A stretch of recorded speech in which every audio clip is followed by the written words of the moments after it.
Perkongsian foto pasangan selebriti berpakaian serba putih iaitu Hil dan Dayang Nur Faizah baru-baru ini mencetuskan tanda tanya dalam kalangan netizen apabila ramai menyangka mereka sebenarnya telah lama melangsungkan perkahwinan.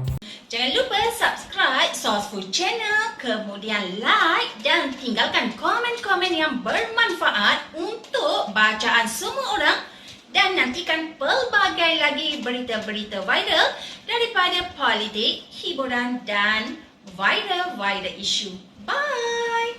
Namun, situasi itu bertukar apabila beberapa individu tampil di ruangan komen mendakwa pasangan berkenaan sebenarnya sudah lama mendirikan rumah tangga sekaligus menamatkan spekulasi yang timbul. Seorang netizen mendakwa majlis perkahwinan pasangan itu telah berlangsung lebih awal secara tertutup.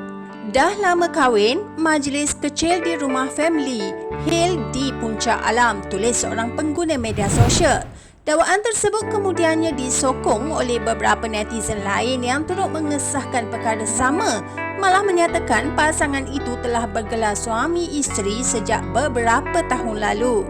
Ada netizen mempersoalkan mengapa perkahwinan tersebut tidak dihebahkan secara terbuka.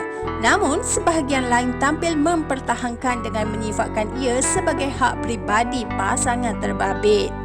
Kalau dah halal, tak perlu pun nak sorok. Tapi mungkin itu pilihan mereka antara reaksi netizen.